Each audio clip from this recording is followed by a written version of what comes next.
Just cut a little hole in it with a knife. Yep. Hey, yeah, come on! There you go. No, I'm not gonna give it back to you. It's childish. Give me that thing.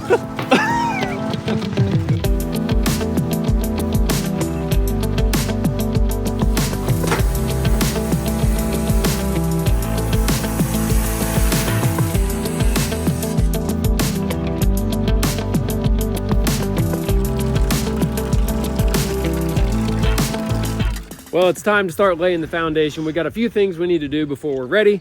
One, we're gonna pull our string lines back into place based on our reference pins, which are about 4 or 5 feet out of the actual corner. What you got going on there? Oh, you know, lots of knot. I actually got a new roll of string, so Yahoo. after you get that one sorted out, we'll hey, can you find that string in there? Does this lay out on blockwork at all? I don't think so. I'm thinking we'll just lay a corner as if it does work out block work in each direction, which it won't. Okay. And then we just start and work clockwise from each corner. Yep. And then we just, whatever we have to cut to deal with to end it into the next corner, we'll just do that. Okay. But there is something critical though, is that these bars that we're gonna drill into the foundation here, into the footing, need to be on a certain layout. So we have to start at a corner and work clockwise around the foundation from each corner so that we know these fall in a core. I'm dead on dirty 31. I was like, dang, I hope you're cutting a foot because something's looking really ugly.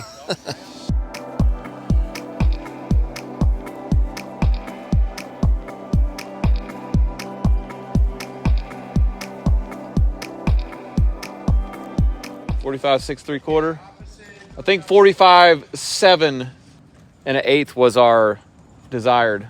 How long have you had this hammer, Arlo? A long time. It's got a lot of, it was just all ragged and I was getting splinters from it. You're getting splinters from your I hammer. wrapped it with all the other, and now I think it's splinters from the tape.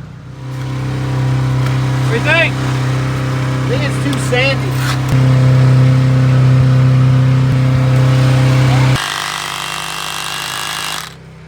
How long are the pins? I told him to cut them 30. So I'm gonna go pretty deep then. You can basically go 6 inches. Okay.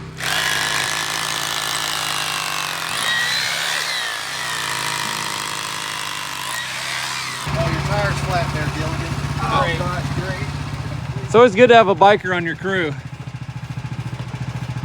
That pump probably costs more than your life, Jason.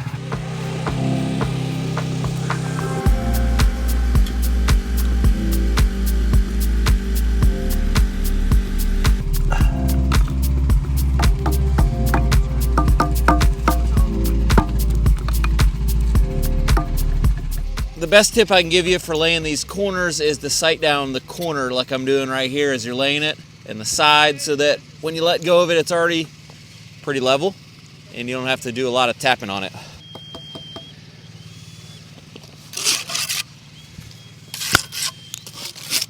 We're up 3 courses on this corner here, and it's gonna have one more course, which is that header cutout block.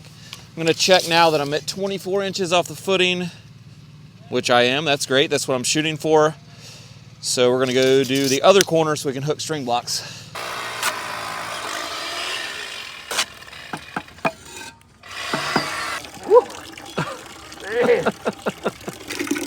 Don't mind me, boys.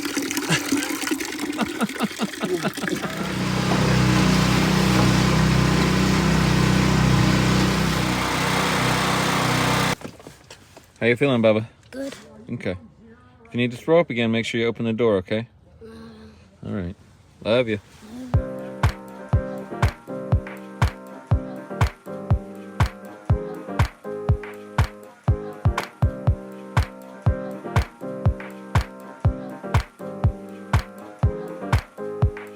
If we hit the rebar that's in the footing, like... Well, I didn't even hit it. I was down, and then I was just trying to come out, and then it... Yeah. So you must have squeaked by, and then trying to get it out, it wouldn't, right? Can you put it in reverse? Did you already do that? It doesn't have a reverse, does it? Yeah. Is that reverse? I mean, I don't know. I've never put it in reverse. Oh, it is reverse. I have never put that thing in reverse. I mean, I hate to sound like, man. You know, like, I mean, it's not like a drill where you would take a screw. I've never I put hate that thing to in be reverse.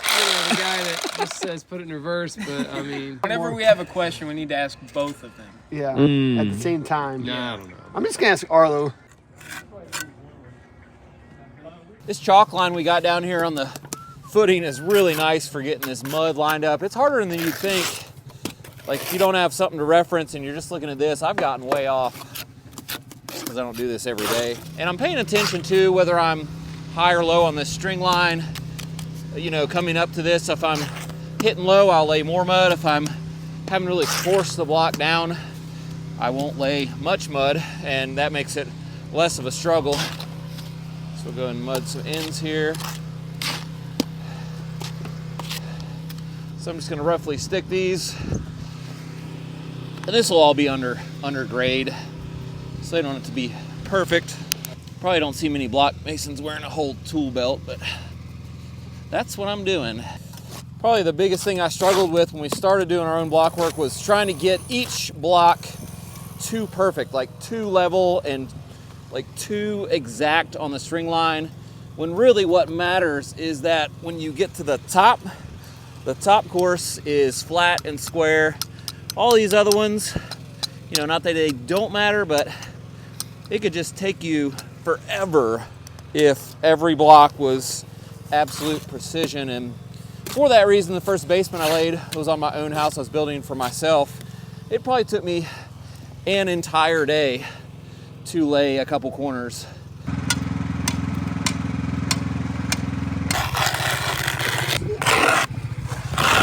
So we've been playing this game on the phone called Stucco since our trip to Vegas. All of us are kind of competing against each other. And I think the highest score has been like around 1,000 out of all the games. 1135 I got. Played. And then Arlo today shows up and it's like, guys, I scored 18,000 in one game. And like, what? And then we realize It's not even the same it's game. not the same game. It's like real close. Yeah. It's like the generic version. That's what we're doing Yeah. to you. We're calling you total. You got to go again. I'm just gonna play Arlo's and get 24,000.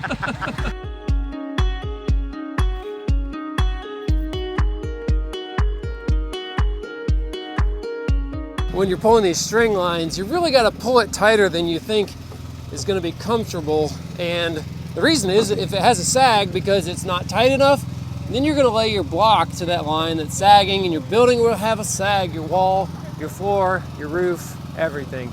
So it's really critical that we get them. I pull it until I think, that might break. And then I think, yeah, it's about right. And then I hook it.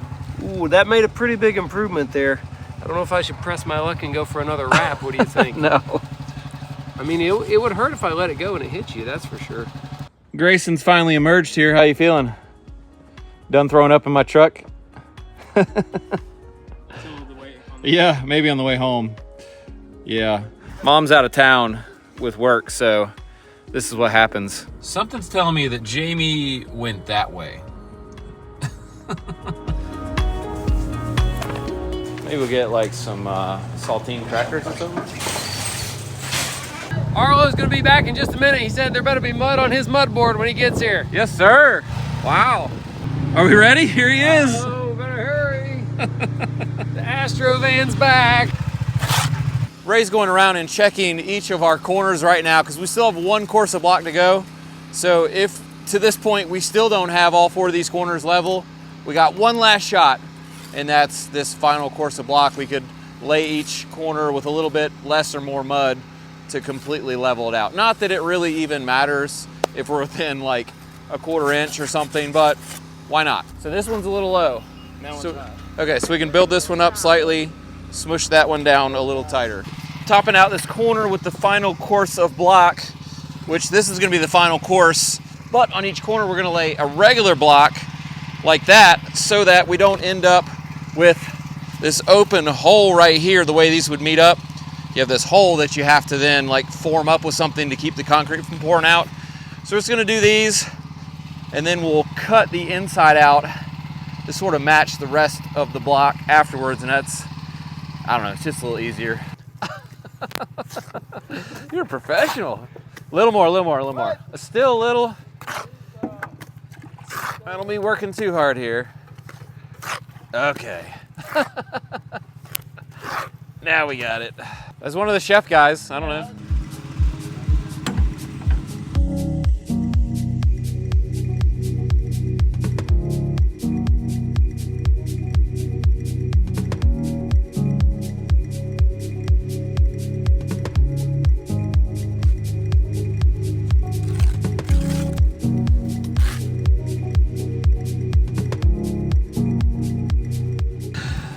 kind of new till today. Not anymore.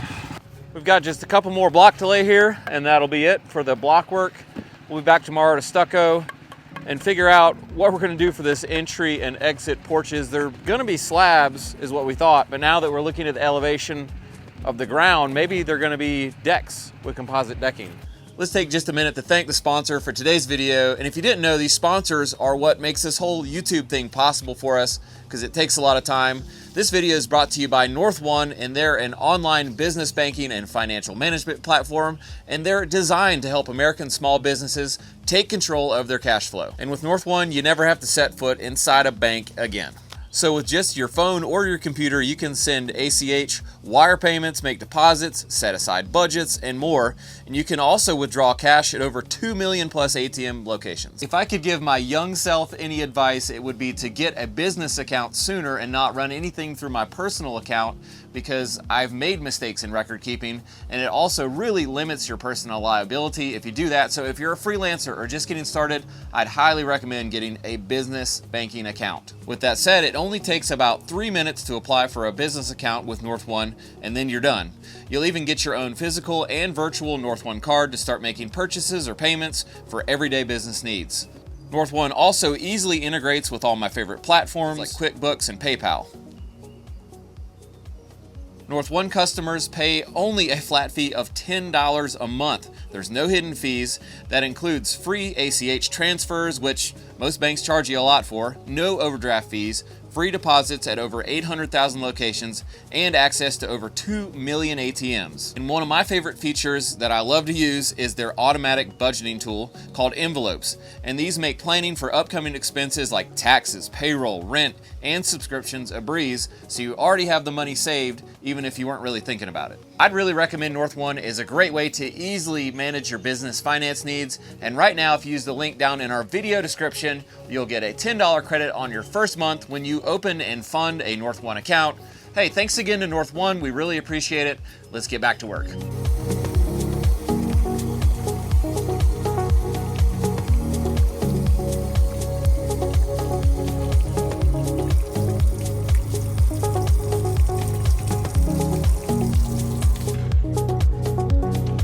I don't know why this is so entertaining, but it is. It's early. It's Valentine's Day. And how many carpenters does it take to play whack-a-mole to get this rod in the ground? We can't put the rest of the conversation we had on the video because it's inappropriate, but oh, Jason's got it now. Now that Ray's got it beat down for you. I ain't holding the thing for you, bro. You take a full swing, man. You're not Irish, I don't think. Oh my goodness. We're gonna get our inspection here on our temporary power pole so we can have our very own power. Jamie's got an idea that was really Jason's idea. Or was it your idea? No, it wasn't my idea. Jason saw it on TikTok. Oh. All right, we'll show you the idea.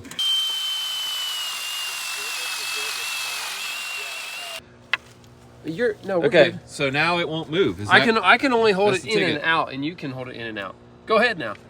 It'll be a breeze. Wow. Now if he hits it though, wow! I'm gonna move down a little bit.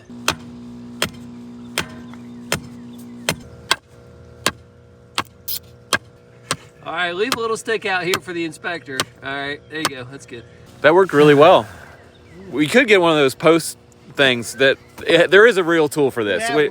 We have one, it just isn't here. Well, I mean, it's a half mile away. Yeah. I mean, That's how the pyramids were built. I'm here with Jerry. He's looking at the tent pole. He's an inspector, great guy.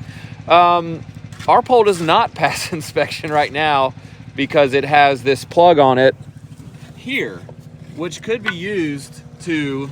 you can plug an RV into it, which is kind of like a house. And in order for this to pass inspection as is, I would have to have a septic system and the paperwork to prove that it's functioning for an RV in order for him to pass this and to get it powered up. Because otherwise people are getting this pass, parking an RV and dumping sewage on the ground. Yep.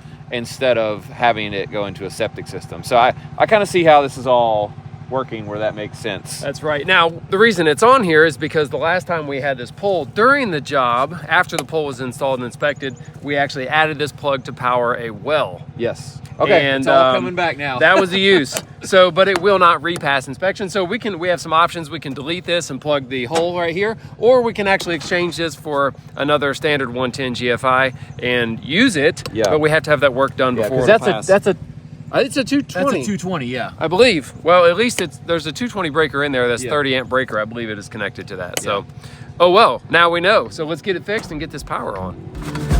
I've been instructed on what to do. I think we're just gonna delete this extra plug. Okay. So my electrician says it's acceptable for me to disconnect the wires, completely strip them out of the box, remove the outlet, and I can leave this 30 amp breaker to fill the space where the knockout is, and just write spare on it Spare so breaker. that it is not connected to anything, and that should pass.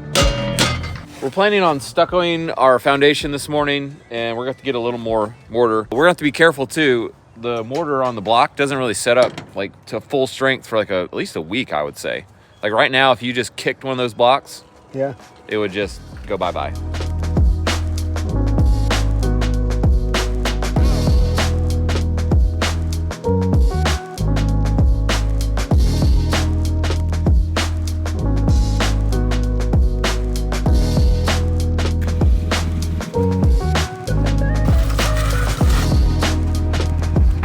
So did you guys confer with each other this morning before? mean? You guys are all wearing the same outfit. We are? Tomahawk hat, didn't. Sashko. Didn't even notice. What is this? IYK. if you know, you know. Oh, I guess Come I on, didn't know. Okay. If you know, you know. Well, you look fantastic. We're wetting down this block before we do the stucco because it really makes a difference on the stucco drying or curing a little slower. The block is super porous, and so it soaks all the water out of that stucco really fast. So we wet it down, and since it's not a big foundation, we're just splashing water on it with cups. I mean, I think that's working. This part over here is pretty far below grade, like 2 feet. I don't think we really need to go all the way to the ground. These guys were like, oh my gosh, do we have to stucco all the way to the footing? I don't think so, because it's really just for looks. This isn't any kind of required, surface on this block. You having fun there, bud? Waiting on Jamie. I know. We ran out of sand and mortar. We were trying to be as efficient as possible and not order extra material so the homeowner didn't have to pay for extra stuff.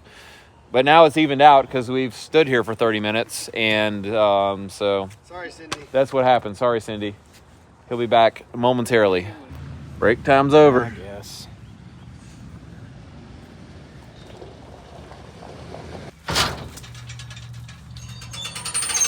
It doesn't like it.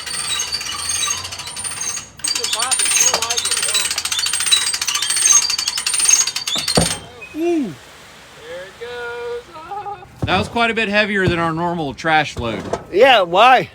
That would have been a sand? Yeah, sand is super heavy. Man. And it's probably wet sand too. I could see the whole floor deck flexing when it was going up. I was wondering why it was so hard to crank up. I thought it was broken. We do get a lot of comments saying that we should get a real dump trailer. This is a real dump trailer. Well, there's It's only not fake. about 5,000 things holding me back from getting one. Dollars? Yeah. There's nothing holding me back. I can feel it wanting to go. Oh, it does. Yeah. If I didn't care about this thing, I'd say just let it go and see what happens. I mean, going down. There it goes. There you go. Yeah. Yeah, it would really It's- just go nuts. It'll free spool. Yeah, Yeah. It's pretty bad. Yeah, maybe not the best design there, but It works great. I mean, it is a good design. It's worked for years, it actually. has.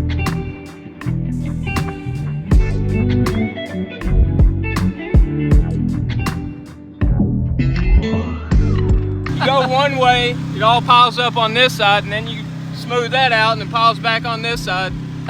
What do you do? If you can just grab it right there and just fold it over. Oh, wow. See that again. Okay, we got a little more up here. I'm just gonna roll it over. Yeah, it's such light pressure. It's unbelievably delicate here. Oh, I'm sure this is how the pros do it. Not real sure. We need a little spot right there. We got a little gap right That's there. a pretty good move, actually. See that? That's how the pros I like that. Is he still working on that corner? Yeah.